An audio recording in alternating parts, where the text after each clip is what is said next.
So if I may have your permission, can we take questions from the audience? So we are open to questions from the audience. If anyone has any question, please raise your hands.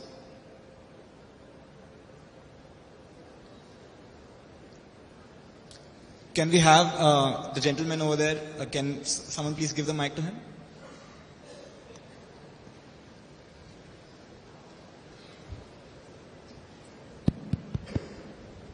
Good morning, sir. My name is Zaira Gandhi. I am a second year BTech student pursuing civil engineering here at Iit-madras. My question to you, sir, is that our neighborhood is often shaped by asymmetry and volatile domestic politics. Given the recent security and political shifts in Bangladesh, which was underlined by the fact that you visited there 2 days ago, how is India recalibrating its neighborhood-first policy while maintaining a stature of non-interference and protecting our security interests? Thank you. Thank you. Yes, I was there in Bangladesh just 2 days ago. I had gone to represent India at the funeral of the former Prime Minister of Bangladesh, Begum Khaleda Zia. But let me actually take your question in a somewhat broader format, not just Bangladesh, but neighborhood as a whole. Okay. We are blessed with a lot of neighbors of various kinds. And I want to answer your question in a very common sense kind of way. Because, at the end of the day, people make out as though diplomacy is rocket science. It's common sense in kind of polished language.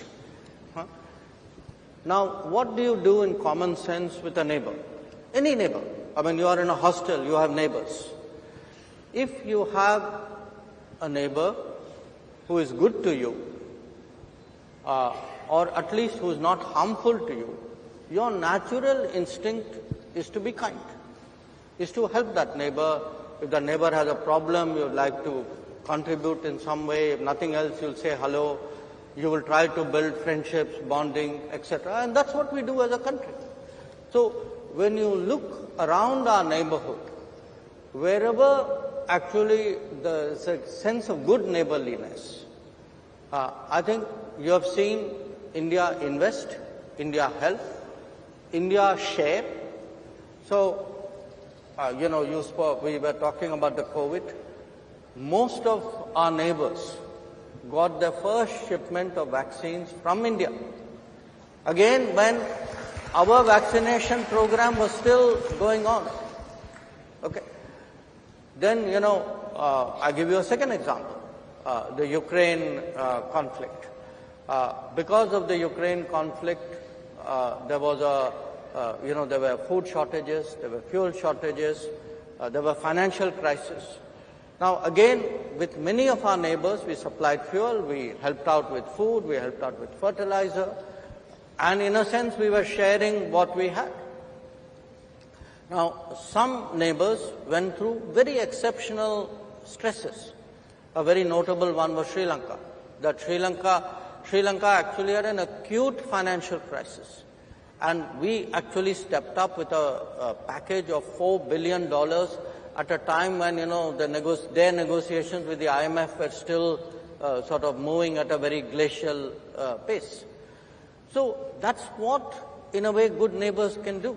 I mean, just recently, there was a cyclone in Sri Lanka called Ditwa. The day the cyclone happened, by that very afternoon, we were there. We were there with help.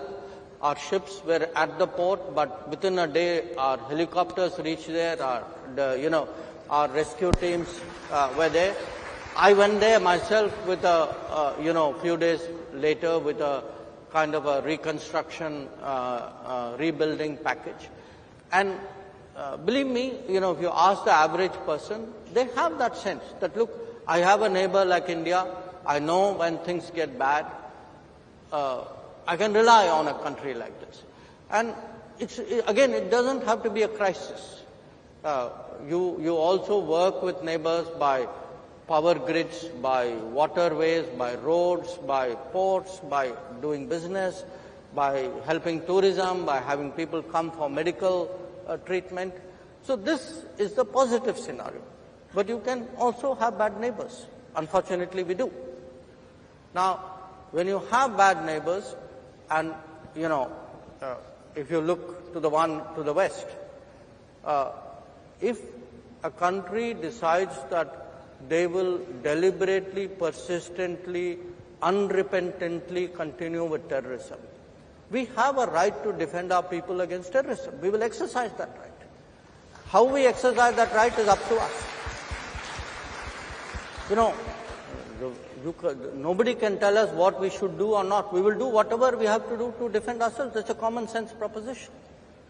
Now, again, as I said, a lot of it is goodwill. Many years ago, we agreed to a water sharing arrangement, because the belief, the underpinning of that was, it was a gesture of goodwill, because for good neighborliness we were doing it. But if you had decades of terrorism, there is no good neighborliness. If there is no good neighborliness, you don't get the benefits of that good neighborliness. You can't say, I will, please share water with me, but I will continue terrorism with you. That's not reconcilable.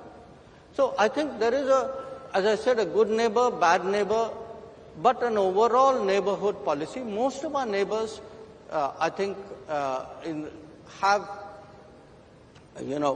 a realization that India's growth is today a lifting tide. That if India grows, all our neighbors will grow with us. They will have many more opportunities. I think that, in a sense, is the message which I also took to Bangladesh. And yes, they are right now heading for their elections. We wish them well in that election. We hope that once things settle down, as I said, the sense of neighborliness in this region will grow.